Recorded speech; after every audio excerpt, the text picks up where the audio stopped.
I went out with my roommate to pick up some Navy guys in a village that had been hit. And when we got there, we found out there were no Americans on the ground. There was a Navy enlisted man on a boat about 5 miles away, along with his Vietnamese counterpart. The village was burning. Their little compound had been overrun. And my roommate was a crazy guy who went on to win the Medal of Honor during his second tour. But we landed in this village alongside the compound that had been hit.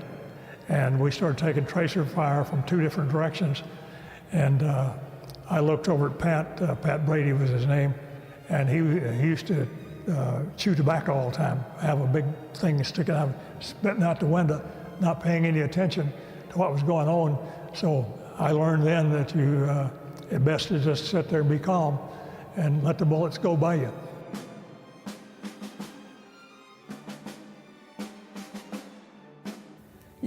Yeah, that's interesting because most people, when they hear gunshots, and most people, when they're getting shot at, go the other way. Yeah. But you guys, not only did you fly towards the gunshots, you're when they're loading people onto your helicopter, there's nothing you can do about it. You have to sit there. Have to sit there and do that. What goes through your mind when you're doing that? You can't shoot back, you can't leave, you just have to sit there.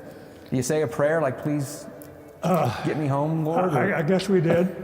I'll tell you about one experience. I was sitting in a rice paddy, and they were shooting at us from a woodland about 100 yards away. And the 2 gunships that were flying cover for us both got shot down. And they hadn't got the wounded on board yet.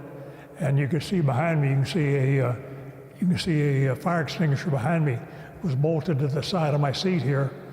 And a armor-piercing round came through and hit that fire extinguisher and pierced it. Caused it to start spinning in its bottle, and it spun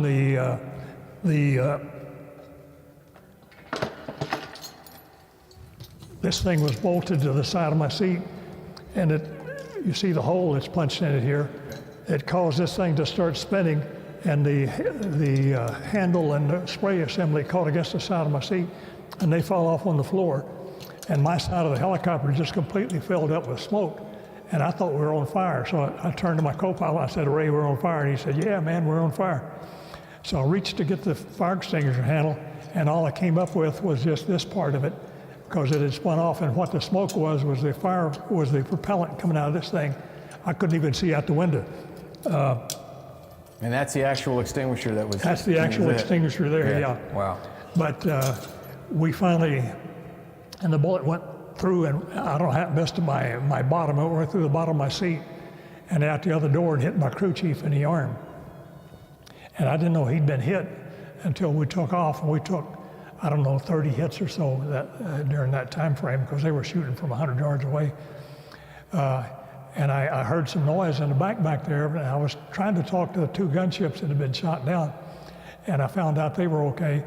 And I kept hearing this noise back in the back, so I said, hey guys, what's going on back there? And my crew chief said, sir, Tiny has been hit. Tiny was our crew chief. And I mean, our medic said Tiny had been hit. And I said, Tiny, you've been hit? And he said, yes, sir. I said, where, Tiny? He says, in my arm. And so I looked back over my shoulder and saw the medic climbing over the wounded we picked up to get to him. And then I heard laughter back there. And I said, guys, what's going on back there? And my medic said, sir, you're not going to believe this. Tiny's going to be okay, but he's real pissed off right now because a bullet had hit him right here, and he had 3 cherries tattooed on his upper arm here, and a little inscription said, here, mine, where's yours? A bullet went right through the middle cherry and blew it away. So he was okay. But he wouldn't go home. He refused to go home. The doctors and my commander wanted to send him home, but he didn't want his mother to know he'd been wounded.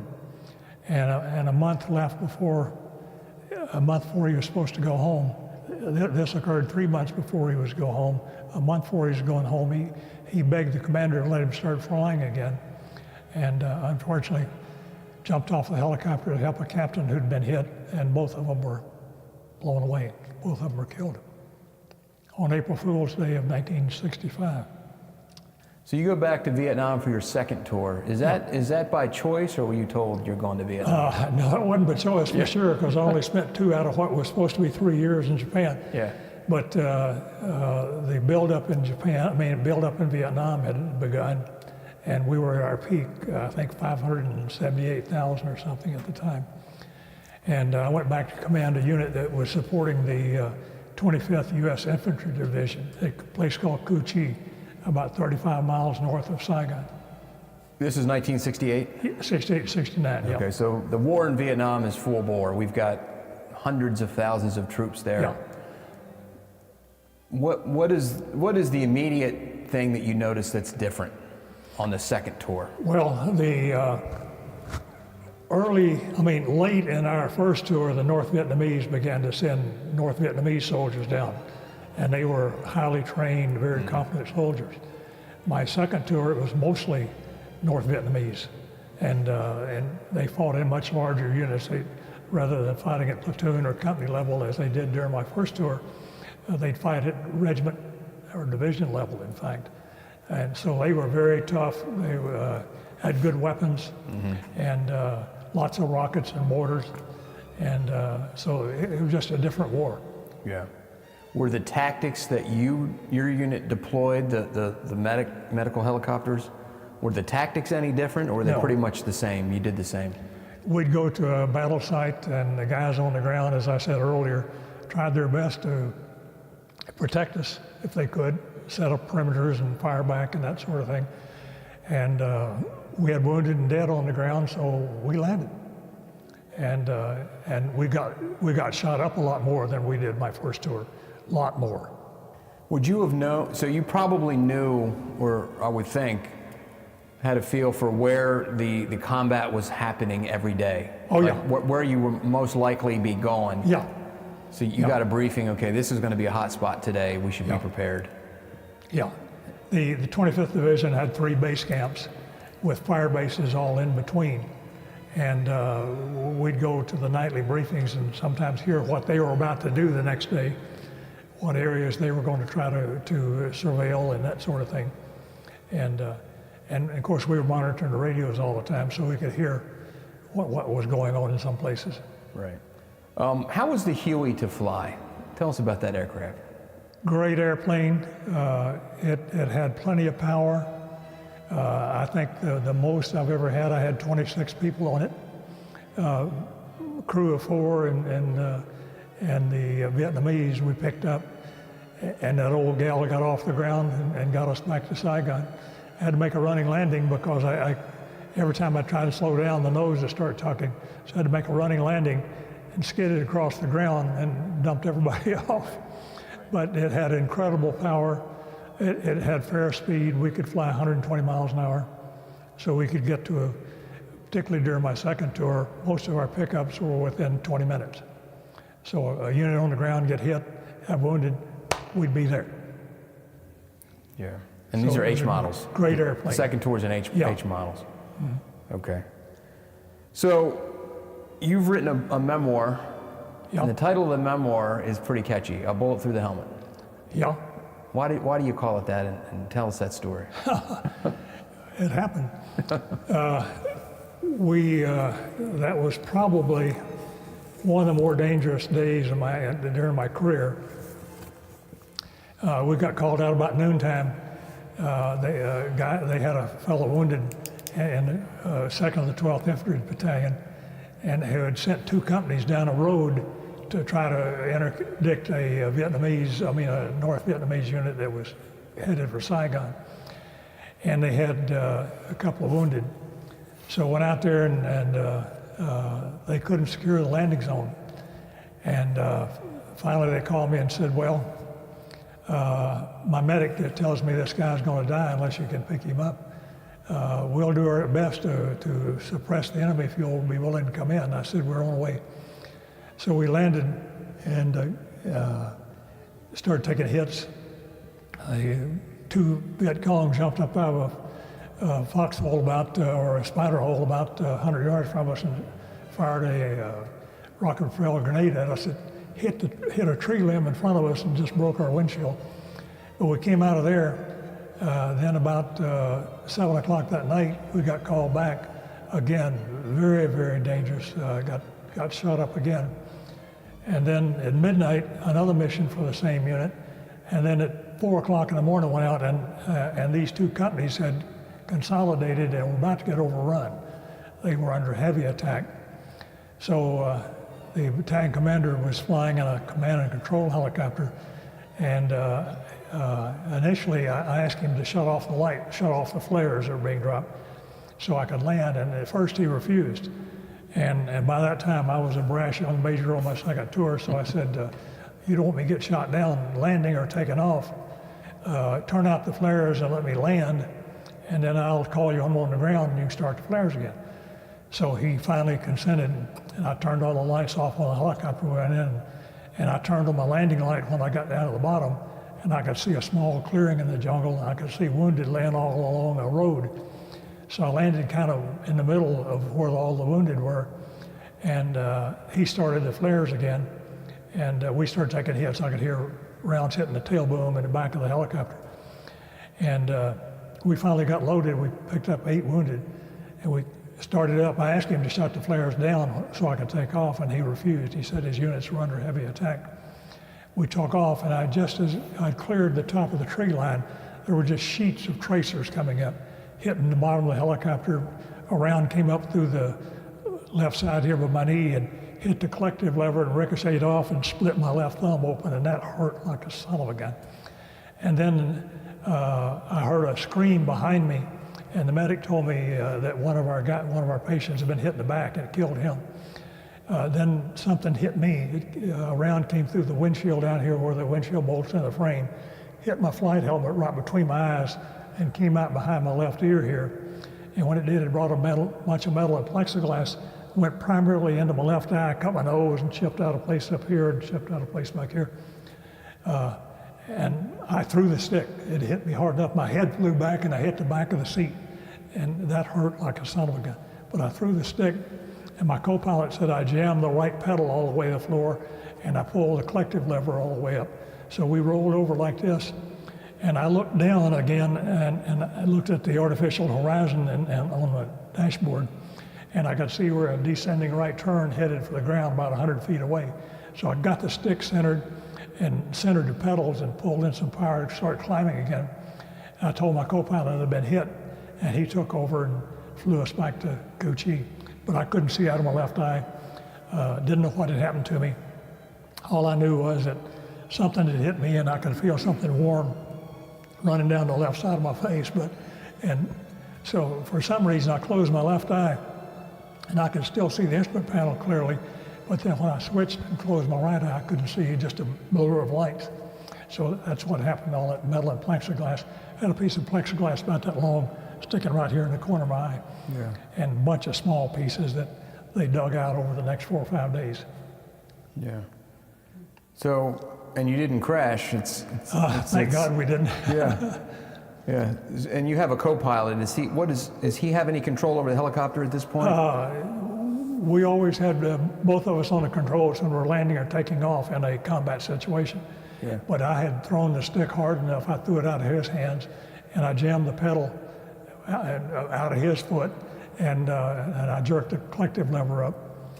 And when I told him I'd been hit, by that time he's trying to grab things too. Right. He got everything centered and flew us back. And that's the young man that lives out near you, near Oaksville. He saved us that night because we had a fire warning light come on, and I mean we were leaking every fluid aboard the aircraft. Yeah. Now, when you were shot in the head, I mean, obviously, people don't know on the helicopter. People don't know. All they know is you've been shot. Yeah.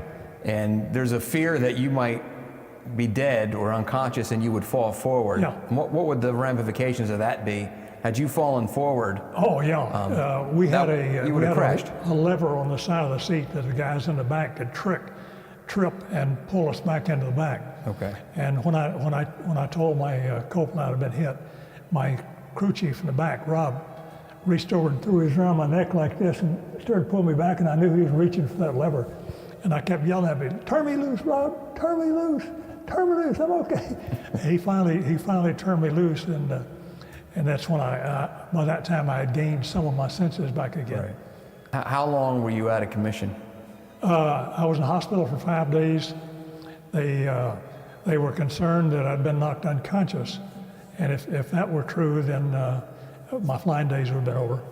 But so I was in a neurology clinic for 5 days, and each day they would take me to another hospital that had a ophthalmologist, and they'd go in with a 60 gauge needle and pick those things out of my left eye here. And they finally got them all picked out, and I went back to flying again 2 weeks later. Yeah. But as I remember it, you weren't supposed to go back that early, but there was a mission that you got, and you were able to get back on flying status. Yeah, 2 weeks after I got back to my unit, I got a call that the Chief of Staff of the 25th Division wanted to see me. And so I don't have any idea why. So we went running over there, me and the Medical Battalion commander. And he told us that a mission had come in to, the North Vietnamese were planning to perhaps release 3 prisoners of war on Christmas Day of 1968 up on the Cambodian border. And they wanted a Medevac ship to pick them up. That had been negotiated in Paris. And so I told him I could fly that mission. And he said, "You just got out of the hospital." I said, "Sir, I get back on flying status in a heartbeat." So he told me to pick my best crew and to do that. And we went up on Christmas Day, and the mission didn't happen. But then several days later, we found out they were going to release them on the 1st of January. So we took off from Tay Ninh and flew about 50 miles across the jungle tops until we found a North Vietnamese flag flying in a little tiny hole in the jungle. And I told the guys in the back, I said, "Hey, that's probably it. Let's land and see what happens." So we landed near this Vietnamese flag, North Vietnamese flag, and didn't see anybody. We were in this tiny clearing, not much bigger than my house here. And about 10 minutes later, 8 heavily armed North Vietnamese soldiers come marching out of the jungle, and they formed a semicircle right in front of us, took their weapons off and held them at breast like this, and just glared at us from 10 feet away. And we sat there for probably another 20 minutes, and we saw movement coming out of the jungle up to our right up there. And I saw what appeared to be 3 Americans in lighter colored uniforms. And one of them was a black guy, and he was stumbling along like he could barely walk. So I told my crew chief in the back, I said, "Hey, jump out and see what these guys in front of us do. And if they don't do anything, go help that guy." So he jumped out, and they didn't do anything. So he went hustling up through the jungle, got this guy's arm over his shoulder and brought him back to the helicopter. And then the commander of the unit, of that North Vietnamese unit, stopped him about 10 feet away. And they went through, read all kinds of proclamations and this sort of thing. And then about 15 or 20 civilians came out of the same jungle, and they gathered around us and started taking pictures and what have you. And they wouldn't let them load till all these guys, all these photographers and what have you were there. And finally, they made us load them one by one. They took pictures, and one guy ran around to the front of the helicopter, and we've been told we couldn't have weapons, we couldn't have cameras or any kind of recording devices. And so one of the cameramen ran around to the front of the helicopter, stuck his camera up against the windshield over on Jim Daly's side, and we weren't supposed to do anything. But we had a mic button on the floor here. I could step on it with my foot. I stepped on it and I said, "Jim, don't smile, but your picture is going to be on the front page of the North Vietnamese paper tomorrow." He started laughing. I said, "Jim, don't laugh, don't laugh." And the guy moved away, and then we took off and took the prisoners to Long Binh, and we were just excised. Nobody would talk to us about it, and I didn't even know what happened until 15 years later when I went to War College and got all the classified papers from Paris and from the CIA and other agencies, and learned how the negotiations had gone. Most people have, especially when you're young, you just got over there, especially for your first tour, and you played this role in your second tour. But most people have somebody that they look up to, or they are inspired by, or they are mentored by. Did you have some of those people over there, especially for your first tour, that kind of helped you and shaped who you become? I had exactly that guy. His name was Paul Bloomquist, a good Mormon boy out of Utah. Paul had been there a year when I got there, and he had volunteered to stay 6 months more. And Peter Arnett, one of the famous American artists, newspaper reporters, asked him why he'd extended 6 months. And he said he liked the job, he liked what he was doing, thought they were the best crew to do it. And I flew with Paul many times. And he just unbelievable guy to work with. He stayed 3 years in Vietnam. He finally married an Army nurse and was sent to Germany. From there to command a battalion. And 3 days before he was to come home from Germany, he walked across the street to the officers club to change some dollars into marks. So he and his wife were taking some friends out for dinner on the economy that night.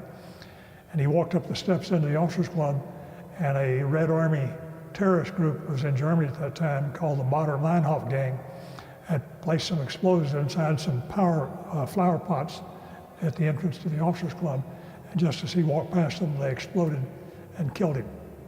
So he spent 3 years in Vietnam, 4 Purple Hearts, I think 5 Distinguished Flying Crosses, to be killed by a group of terrorists in Germany. Yeah. And he had a profound effect on you.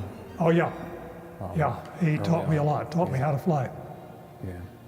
On a lighter note, when you were in Japan, especially, did you fly anybody? The U.S. tow tours came through there, I'm sure. Did you have an opportunity to fly anybody around? Martha Raye, I know, was very popular over there, and some of the other actors and actresses. The whole time I was there, we had the only Hueys there. There was a little flight detachment that supported the headquarters, U.S. Army Japan, but all they had was 2 little Goldfish Bowl H-23s, only carry 1 or 2 passengers. So we got tasked from time to time to fly senior military officers who were coming to visit, going to Vietnam, and were stopping in Japan on the way over. And a lot of the movie stars, Bob Hope, flew Bob Hope, we flew Rosie Greer, the football player. You just mentioned her name, the nurse. Well, there's Martha Raye. Martha Raye was there several times. Yeah. Nancy Sinatra. One name that stuck out to me in your book was Anne Margaret. Anne Margaret. Because you not only met her in country, but you met her again many years later. Yeah. Tell us about her. Yeah. I was, my second tour in Vietnam, my first tour in Vietnam, we flew Bob Hope around, but I had picked up some wounded Vietnamese and was coming into the Vietnamese hospital, which sat alongside the airfield there in Saigon. And I jumped over the fence going back to the parking area, and we're hovering along the ground about 20 feet off the ground. And my medic in the back said, "Hey, look to our left." And I looked, and Janet Leigh had walked out on stage. The stage was in front of one of the hangars. And Bob Hope was standing there with Janet Leigh, who was dressed in a white bodysuit. So I kicked the tail of the helicopter around. We started hovering sideways down the taxiway until the tower saw us and told us to get the heck out of there.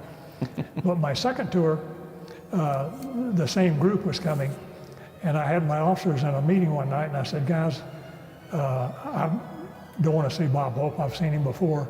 I need somebody to fly with me. I'll fly first up that night or on duty that night." And one of my guys was an older fellow who had gone to school at Northwestern, was working on his master's degree in psychology. And he got fed up with the anti-war movement and dropped out of college and joined the Army and became a warrant officer helicopter pilot. He spoke up and he said, "Sir, I used to date Anne Margaret when we were freshmen at Northwestern. Do you think I could see her?" Of course, the other guys started saying, combat wounded and all this kind of stuff. So when I knew he was serious, I called the public affairs people and said, "Hey, here's a relation." So Doug was picked. His name was Doug McNeil. Was picked to fly him her and Bob Hope and the other group around the area, and then he borrowed my Jeep and brought Ann over to my unit. So she spent quite a bit of time with us in my unit. Many years later, it was I think my 40th high school reunion at Branson, Missouri. I told one of my guys at the Pentagon I'm going for this thing, and he said, "Hey, Ann Margaret performs at one of the clubs there. And so I looked at the schedule for when we were going and found out she was going to be there. So I sent a letter and I sent pictures of her I'd taken in Japan. And I told her that Doug McNeil had been killed. So when we got to the show, my former wife, who passed away many years ago, we sat down in the seat. Somebody tapped me on the back and said, "Are you Colonel Moore?" And I said, "Yes." And he said, "Ann Margaret wants to see you. When the show is over, we'll send somebody to get you and bring you back to the green room." So when they did, they took us back, and there were probably 15 or 20 other actors and people, friends of hers and whatever there. And when we were introduced, she threw her arms around my neck, and I thought she'd never turn loose. And she asked about Doug and how he had got killed, and I told him he was picking up a wounded guy. They thought, the guys on the ground thought they had it secured. He landed and a 50 caliber hit him in the chest and killed him. She started crying, and we stayed about 15 minutes, and I said, "Ann, we need to go. We're going to have another show." And she says, "No, you're not going." And she hung on my arm for probably 30, 40 minutes, and a whole group of actors and other people came in. And she introduced us, my wife and I, to all of them, and kept telling them, "This is one of my good guys from Vietnam. My tours in Vietnam were my favorite tours of all time." Wonderful lady. Yeah. I would imagine that nothing, however, that you would have done after that, after you left Vietnam, would have been as rewarding as what you did there. No, you're right. Between Vietnam and Japan, I carried, if memory serves me correctly, 11,396 patients in a Huey, and I'm convinced that some of them went on living or had limbs saved because my crew and I could help. So when people ask me about Vietnam, I say that if there's anything that could be considered a good job in combat, I had one. And I think saving lives and saving limbs was well worth it. Yeah. In fact, you referred to those 4 years, 2 years in Vietnam, 2 years in Japan, as the best years. Was the best years of my military career. Yeah. Absolutely. And people would look at you and say, "You were getting shot at." Not only shot at, but shot. Yeah. And yet still, you have fond memories of that time. Sure do. And that's because of how significant your contribution was, Yeah. saving these lives. Yeah. I've seen 3 of the patients that I picked up that survived. Both were badly wounded, and it was good seeing them after many years. Yeah. The people I served with, we had some crazy guys who did crazy things, and you'd laugh about it. I'll tell you one story. One afternoon, there was a large North Vietnamese Army unit that was located about 30 miles north of Cu Chi. And I flew out there about 4 o'clock in the afternoon, picked up a guy who was sick, wasn't wounded. It was an American airborne unit that was to cut these guys off. And while I was sitting on the ground, one of the infantry commanders came over and stuck his head in my window and in a slow Texas drawl said, "Hey, sir," said, "y'all better get ready." He said, "We expect we're going to have a real pissing contest on our hand when it gets dark and these guys try to break out." Well, I came back, and we knew it was a large North Vietnamese unit, didn't know how big it was, and we knew there was only 1 battalion of 101st Airborne. So I came back and I told my guys, and we all went over to our radio bunker. We turned the radios up so we could listen to them. And about 9 o'clock, all hell broke loose. And then we got a call that they had several wounded. So I launched 3 helicopters. We went out there. My lead aircraft was ahead of me. In fact, Doug McNeil, the guy who was killed that flew Ann Margaret, he was the first guy in, and he got loaded and got shot down coming out of the LZ. And he put it down at a rice paddy about a mile or 2 away. And I landed alongside him and got his patients and his crew, took them to the hospital and came back and joined my other guy. And in probably about 40 minutes, we carried 26 badly wounded guys to the 12th Reich Hospital. And I've told people if something like that were to happen at a stateside or a military hospital here nowadays, all chaos would reign. But the 12th evac handled those guys quickly and efficiently, and the hospital commander told me later on that all of them survived, all of them lived. Well, after making sure that my crew that had been shot down was okay and making arrangements to get my helicopter picked up out of the rice paddy at daylight, I finally got in bed about 3 o'clock in the morning, and I was sleeping soundly when something woke me up. And as I got awake, there were 6 or 8 doctors from the 12th evac standing in a circle around my bed. And I heard one of them say, "Well, let's wake his ass up." And a bucket of water hit me. Those guys had treated all those patients we brought in for 6 or 7 hours, saving their lives, drank up whatever booze they had left, and came down to wake me up for keeping them up. I mean, those kind of crazy things, and there are a dozen more stories like that of crazy things that guys did. And so I don't have any bad memories of Vietnam at all.